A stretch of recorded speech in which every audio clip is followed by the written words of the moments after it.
বিসমিল্লাহির রহমানির রহিম। ছাউনিয়া মহিলা কলেজের অনলাইন ক্লাসে একাদশ ও দ্বাদশ শ্রেণীর সকল শিক্ষার্থীকে জানাই স্বাগত। আজকে আমরা সংখ্যা পদ্ধতি এন্ড ইলেকট্রনিক ডিভাইস অর্থাৎ আইসিটি অধ্যায় নম্বর 3 এর সংখ্যা পদ্ধতি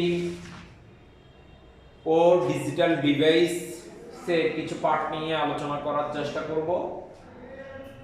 আমাদের আজকের আলোচনার পার্ট 3.1 3.2 এই যে আলোচনার পার্টটা আলোচ্য বিষয় যেটা এটা আমি অলরেডি লিখে দিয়েছি। সর্বপ্রথম যেটা সেটা হলো সংখ্যা পদ্ধতি আবিষ্কারের অর্থাৎ ইতিহাস যেটা এটা সম্পর্কে আমরা একটু জানবো। খ্রিস্টপূর্ব প্রায় 3400 বছর পূর্বে হায়াগ্রোগ্লিফিক্স এর মাধ্যমে সর্বপ্রথম গণনার কাজে লিখিত সংখ্যা বা চিহ্নের কি হয় প্রচলন শুরু হয়। বর্তমান গণিতের জন্মটা মূলত শুরু হয়েছে এই গণনা থেকে। গণনার ধারণা থেকে প্রথম সংখ্যা ব্যবহারের প্রয়োজনীয়তা কি হয়েছিল অনুভব হয়েছিল।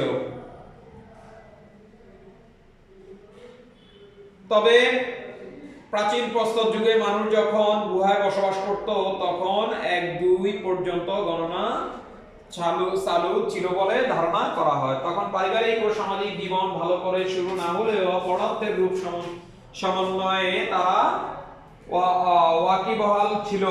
নবপ্রস্তর যুগে মানুষ খাদ্য আহরণ উৎপাদন সঞ্চয় করতে শুরু করে। অধিকাংশের মতে এই সময়ে ভাষার বিকাশ ঘটে। তবে ভাষা যতটা বিকশিত হয়েছিল তার তুলনায় সংখ্যার ধারণা খুবই কি ছিল স্পষ্ট ছিল। সংখ্যাগুলো সর্বদা বিভিন্ন বস্তুর সাথে সংশ্লিষ্ট থাকতো, যেমন 400, 2টি হাত, 1 জোড়া ফল, 1 হাঁড়ি মাছ, অনেক গাছ, 7টি তারা ইত্যাদি। এগুলো তোমরা নিজেরাই দেখে নিবা। তাহলে সংখ্যা পদ্ধতি আবিষ্কার অর্থাৎ খ্রিস্টপূর্ব 3400 বছর পূর্বে হায়াগ্রোগ্লিফিক্স এর মাধ্যমে সর্বপ্রথম গণনার কাজ লিখিত বা চিহ্নের কি হয় প্রচলন শুরু হয়। তো এটা আসলে এই 3.1 যেটা আছে এটা তোমরা একটু নিজেরাই পড়েই নিবা। তো এখন আমি আসি 3.2 অর্থাৎ সংখ্যা পদ্ধতি। নাম্বার সিস্টেম বা সংখ্যা পদ্ধতি। নাম্বার সিস্টেম বা সংখ্যা পদ্ধতি কাকে বলে? কোনো কিছু গণনা করে তা প্রকাশ করার জন্য কতিপয় সাংকেতিক চিহ্ন ব্যবহার করা হয়। কোন সংখ্যা লেখা ও প্রকাশ করার পদ্ধতিকে বলা হয় সংখ্যা পদ্ধতি। অর্থাৎ কোন একটি সংখ্যা লিখে প্রকাশ করার যে পদ্ধতি এটাকে বলা হয় সংখ্যা পদ্ধতি। কোন একটি অর্থাৎ গণনা করার জন্য কিছু সাংকেতিক চিহ্ন ব্যবহার করা হয় আর এই সাংকেতিক চিহ্নগুলো বা সিম্বলগুলোকে লিখে প্রকাশ করার যে পদ্ধতি এটাকে মূলত বলা হয় সংখ্যা পদ্ধতি। আমি আবার বলছি, কোনো কিছু গণনা করার জন্য কিছু সাংকেতিক চিহ্ন কি ব্যবহার হয় আর এই সকল সাংকেতিক চিহ্নগুলোকে লিখে প্রকাশ করার যে পদ্ধতি এটাকে বলা হয় সংখ্যা পদ্ধতি। তো সংখ্যা পদ্ধতি লিখে প্রকাশ করার জন্য যে সকল সাংকেতিক চিহ্ন বা মৌলিক চিহ্ন ব্যবহার করা হয় এদেরকে বলা হয় অঙ্ক। অর্থাৎ এই যে গণনা করার জন্য আমরা যেগুলো লিখি এগুলোকে বলা হয় কি অঙ্ক। যেমন 0 থেকে 9 পর্যন্ত এগুলো প্রত্যেকে এক একটা কি অঙ্ক। তো এখন আসি সংখ্যা পদ্ধতির প্রকারভেদ। প্রথমত সংখ্যা পদ্ধতিকে দুইটা ভাগে ভাগ করা হয়েছে। প্রথমত সংখ্যা পদ্ধতিকে কয়টা ভাগ করা হয়েছে? দুইটা ভাগে। একটা হলো পজিশনাল আর একটা হলো নন পজিশনাল। দেখো আমরা কথার মাধ্যমে বুঝতেছি আমাদের একটি হলো পজিশনাল আর একটা হলো কি নন পজিশনাল। তাহলে পজিশনাল যেটা সেটা হলো অর্থাৎ সহজ কথা হলো যার পজিশনাল বা স্থানিক মান অর্থাৎ যার স্থানিক মান আছে তাকে বলা হয় পজিশনাল সংখ্যা পদ্ধতি। অর্থাৎ একক, দশক, শতক দিয়ে আমরা যদি এটাকে গণনা করতে পারি অর্থাৎ স্থানিক মান আছে এটাকে আমরা বলতে পারতেছি পজিশনাল সংখ্যা পদ্ধতি। আর নন পজিশনাল নন মানে হলো না অর্থাৎ যার কোনো অস্থানিক যার কোনো স্থানিক মান নেই তাকে বলা হয় কি অস্থানিক। যেমন আমরা এই যে যদি এটা লিখি রোমান সংখ্যা তার মানে এটা দ্বারা আমরা কি বুঝতেছি 10। যদিও 10 বুঝতেছি, 10 আমরা এখন বুঝতেছি, কিন্তু এটা দিয়ে কি আমরা একক দশক এরকম কোনো কিছু বুঝতেছি না। তাহলে এটা হলো আস্থানিক মান, কথা বুঝছি তো? তাহলে এরপরে যাই 1, যেমন এইটা, এরপরে 2, এরপরে 3, এরপরে 4, এরপরে হলো কি 5। তো এখন আমাদের এই যে 1 2 3 4 5 এগুলার অর্থাৎ একক দশক আমরা যেটা বুঝতেছি না, অর্থাৎ যার স্থানিক মান নেই এটাকে বলা হয় নন পজিশনাল, আর যার স্থানিক মান আছে তাকে বলা হয় কি পজিশনাল। আচ্ছা, তাহলে আমরা নন পজিশনাল মানে হলো কি যার স্থানিক মান নেই, যেমন 5, এটা কোন স্থানে 5, এটা দিয়ে আমরা এমনিতে 5 অর্থাৎ অঙ্ক 0 থেকে কত পর্যন্ত বললাম আমি 9 পর্যন্ত, 0 থেকে কত পর্যন্ত 9 পর্যন্ত যেগুলো এগুলো হচ্ছে অঙ্ক। আর 10, যেমন আমরা 10 লিখি, এটার ভিতরে কোনো একক দশক নেই। তাহলে নন পজিশনাল হলো যার কি স্থানিক মান নেই তাকে বলা হয় নন পজিশনাল, আর যার স্থানিক মান আছে তাকে বলা হয় কি পজিশনাল। পজিশনাল বা স্থানিক সংখ্যা বলা হয়। এবার আসি আমরা বিট এবং হচ্ছে বাইট। বিট এবং কি বাইট। বিটটা হলো অর্থাৎ 0 এবং 1, 0 এবং 1 হলো এক একটা বিট, কথা খেয়াল করো। 0 এবং 1 হলো এক একটা কি বিট। 0 এবং 1 কে কি বলা হয় 0 এবং 1 অর্থাৎ 0 একটা বিট। আবার এটা বলি না 0 আর 1 কে বিট বলা হয়, এটা বলা যাবে না। সেটা হলো 0 এবং 1, 0 একটা বিট আর 1 একটা কি বিট। 0 এবং 1 প্রত্যেকটা একটা কি বিট। এখন এই বিট এবং অর্থাৎ 0 এবং 1 এটাকে অথবা 0 অথবা 1 কে সংক্ষেপে কি বলা হয় বিট বলা হয়। আর বাইট যেটা BYT বাইট, এই বাইট যেটা সেটা হলো 8 বিটে 1 বাইট হয়, অর্থাৎ 8টা বিটে কি হয় 1 বাইট হয়। যেমন 0 0 0 1 0 0 কয়টা হলো 1 2 3 4 5 6 7 8, এই 8টা মিলে যেটা হলো সেটা হলো কি BYT বাইট। আর 0, 1 অর্থাৎ এটা একটা বিট আর এটা একটা কি বিট। তাহলে বিট এবং বাইটের ভিতরে আশা করি পার্থক্য বুঝে গেল। আচ্ছা, তো এখন আমরা এই যে বলি 1 MB বা 1 KB, এরপরে 1 GB, এরপরে যাই 1 টেরা, এগুলা নিয়ে আমরা বলি এগুলা মূলত কিভাবে হয়। এটা যেটা সেটা হলো 1 KB, অর্থাৎ 1000 বিট মিলে যেটা হয় সেটা হলো কিলোবাইট KB। মেগাবাইট মানে হলো MG, অর্থাৎ MB মানে হলো মেগাবাইট, আর GB মানে হলো গিগাবাইট, আর TB মানে হলো টেরাবাইট। তাহলে আবার বলছি KB means kilobyte, MB means megabyte, TB means terabyte. কথা বুঝা গেছে তো? তাহলে KB means kilobyte, MB means megabyte, TB means terabyte. এই অর্থাৎ কত বিটে 1 KB হয়, অর্থাৎ 1024 বিটে কি হয় 1 KB, আর 1024 KB তে 1 MB, 1024 MB তে 1 GB, 1024 GB তে 1 টেরাবাইট অর্থাৎ TB।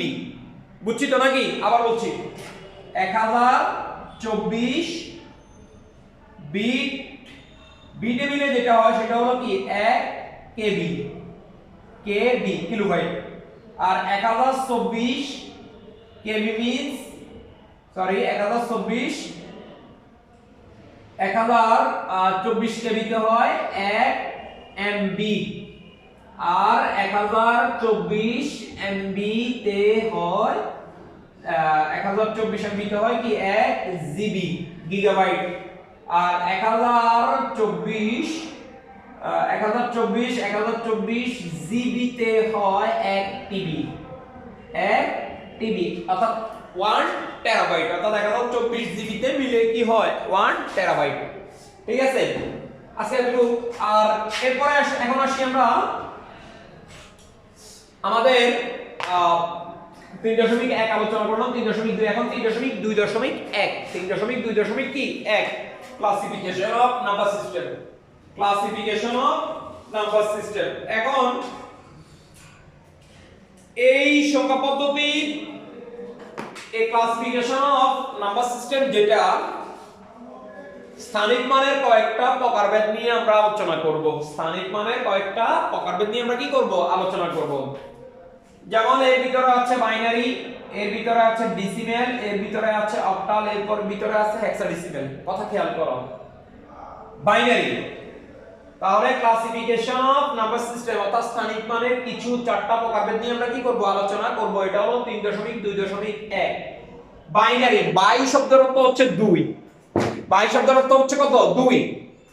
তো বাইনারি শব্দটা অর্থাৎ যে সংখ্যা পদ্ধতি 0 এবং 1 নিয়ে কাজ করে, যে সংখ্যা পদ্ধতি 0 এবং 1 নিয়ে দুইটা বিট নিয়ে কাজ করে তাকে বলা হয় বাইনারি। যে সংখ্যা পদ্ধতি দুইটি মাত্র বিট নিয়ে কাজ করে তাকে বলা হয় কি, বাইনারি সংখ্যা পদ্ধতি। তোমাদেরকে আসতে পারে যে বাইনারি সংখ্যা পদ্ধতি কাকে বলা হয়। যে সংখ্যা পদ্ধতি 0 এবং 1, 0 একটা বিট 1 একটা বিট, এই দুটো বিট নিয়ে কাজ করে তাকে বলা হয় কি, বাইনারি সংখ্যা পদ্ধতি। যার বেস, এই বাইনারি সংখ্যা পদ্ধতির বেস হলো 2। মনে রাখতে হবে এই বাইনারি সংখ্যা পদ্ধতির বেস হলো 2। এই বাইনারি সংখ্যা পদ্ধতির বেস হলো 2। তাহলে যে সংখ্যা পদ্ধতি 0 এবং 1 এই খুবই ইম্পর্টেন্ট।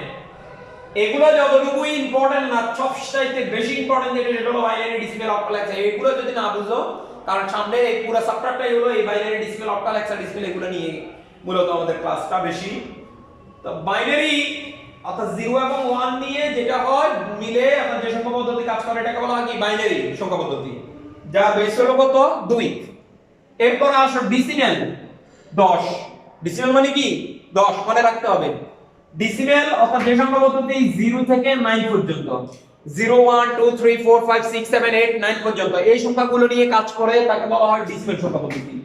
আমি আবার বলছি, ডেসিমেল সংখ্যা পদ্ধতি যে সংখ্যা পদ্ধতিগুলো 0 থেকে 9 পর্যন্ত, যে সংখ্যা পদ্ধতিগুলো যে সংখ্যা পদ্ধতি 0 থেকে 9 পর্যন্ত এই সংখ্যাগুলো নিয়ে কাজ করে তাকে বলা হয় ডেসিমেল সংখ্যা পদ্ধতি। আর এই ডেসিমেল সংখ্যা পদ্ধতির বেস, ডেসিমেল সংখ্যা পদ্ধতির বেস হলো 10। 0 থেকে 9 পর্যন্ত কয়টা অঙ্ক, 10টা। তাহলে 0 থেকে 9 পর্যন্ত এই অঙ্কগুলো নিয়ে যে সংখ্যা পদ্ধতি কাজ করে তাকে বলা হয় ডেসিমেল সংখ্যা পদ্ধতি, যার ভিত্তি হলো 10। অক্টাল সংখ্যা পদ্ধতি, অক্টাল মানে হচ্ছে অক্টাল, অক্টাল 8। তার মানে হলো 0 থেকে কত, 7। 0 থেকে 7 পর্যন্ত এই অঙ্কগুলো নিয়ে যে সংখ্যা পদ্ধতি কাজ করে তাকে বলা হয় অক্টাল সংখ্যা পদ্ধতি। 0 থেকে 7 পর্যন্ত, 0 থেকে 7 পর্যন্ত এই সংখ্যাগুলো নিয়ে যে সংখ্যা পদ্ধতি কাজ করে তাকে বলা হয় অক্টাল সংখ্যা পদ্ধতি। তাহলে এই অক্টালের বেস হলো 8। বেস হলো কত, 8। অক্টালের বেস হলো 8। এরপরে আসি হেক্সাডেসিমেল সংখ্যা পদ্ধতি। যে সংখ্যা পদ্ধতি 0 থেকে 9 পর্যন্ত এই 10টি সংখ্যা, যে সংখ্যা পদ্ধতি 0 থেকে 9 পর্যন্ত এই 10টি সংখ্যা এবং কিছু সাংকেতিক চিহ্ন অর্থাৎ ক্যাপিটাল লেটারের A থেকে 1 পর্যন্ত এই চিহ্নগুলো নিয়ে কাজ করে তাকে বলা হয় হেক্সাডেসিমেল সংখ্যা পদ্ধতি। আবার বলছি, যে সংখ্যা পদ্ধতি 0 থেকে 9 পর্যন্ত এবং কিছু চিহ্ন A থেকে ক্যাপিটাল লেটারের A থেকে 1 পর্যন্ত এই চিহ্নগুলো নিয়ে, ক্যাপিটাল লেটারগুলো নিয়ে অর্থাৎ যে সংখ্যা পদ্ধতি কাজ করে তাকে বলা হয় হেক্সাডেসিমেল সংখ্যা পদ্ধতি। 0 থেকে 9 পর্যন্ত সংখ্যা এবং A থেকে 1 পর্যন্ত এই সিম্বলগুলো নিয়ে যে সংখ্যা পদ্ধতি কাজ করে তাকে বলা হয় হেক্সাডেসিমেল সংখ্যা পদ্ধতি। আমি আবার বলছি, বাইনারি যে সংখ্যা পদ্ধতি 0 এবং 1 নিয়ে দুইটা সংখ্যা অর্থাৎ দুইটা বিট নিয়ে দুইটি অঙ্ক নিয়ে কাজ করে তাকে বলা হয় বাইনারি সংখ্যা পদ্ধতি। যে সংখ্যা পদ্ধতি 0 থেকে 9 পর্যন্ত 10টি অঙ্ক নিয়ে কাজ করে তাকে বলা হয় ডেসিমেল সংখ্যা পদ্ধতি, যার বেস হলো 10। যে সংখ্যা পদ্ধতি 0 থেকে 7 পর্যন্ত এই 8টি অঙ্ক নিয়ে কাজ করে তাকে বলা হয় অক্টাল সংখ্যা পদ্ধতি। হেক্সাডেসিমেল সংখ্যা পদ্ধতি যে সংখ্যা পদ্ধতি 0 থেকে 9 পর্যন্ত এবং A থেকে 1 পর্যন্ত এই সিম্বল নিয়ে কাজ করে তাকে বলা হয় হেক্সাডেসিমেল সংখ্যা পদ্ধতি। যেখানে A সমান 10, B সমান হলো 11, C সমান 12, D সমান 13, E সমান 14 এবং F সমান হলো 15। যার বেস বা ভিত্তি, এটার বেস হেক্সাডেসিমেলের বেস হলো 16। হেক্সাডেসিমেলের বেস হলো 16। তাহলে আমরা মোটামুটি এই যে সংখ্যা পদ্ধতির মধ্যে চারটা সংখ্যা পদ্ধতি নিয়ে আলোচনা করলাম। একটা হলো বাইনারি, আরেকটা হলো ডেসিমেল, অক্টাল এবং কি হেক্সাডেসিমেল নিয়ে আলোচনা করলাম। আচ্ছা, নেক্সট ক্লাসে আমাদেরকে যেটা দেখে আসতে হবে সেটা হলো এই যেই সংখ্যা পদ্ধতি গুলো বললাম, বাইনারি, ডেসিমেল, অক্টাল এবং হেক্সাডেসিমেল, এই সংখ্যা পদ্ধতিগুলোর খেয়াল করো, এই সংখ্যা পদ্ধতিগুলোর 12টা কনভার্সন আছে। এই সংখ্যা পদ্ধতিগুলোর 12টা কি আছে? কনভার্সন আছে। Binary two decimal, binary two octal, binary two hexadecimal, এভাবে আবার এই ডেসিমেল থেকে বাইনারি, ডেসিমেল থেকে অক্টাল, ডেসিমেল থেকে হেক্সাডেসিমেল, এভাবে 12টা কনভার্সন আছে। এই কনভার্সনগুলো আমরা নেক্সট ক্লাস থেকে দেখব। তবে তার আগে তোমাদেরকে একটা জিনিস মনে রাখতে হবে, সেটা হলো একটু খেয়াল করো,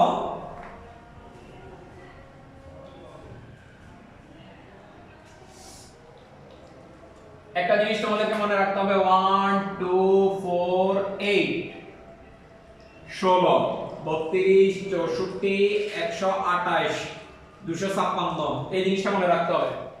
1 2 4 8 16 32 64 128 256, এই জিনিসটা কি মনে রাখতে হবে। 1 2 4 8 1 2 4 8 16 32 64 128 256, এটা কেন মনে রাখবে সেটা বলতেছি, খেয়াল করো।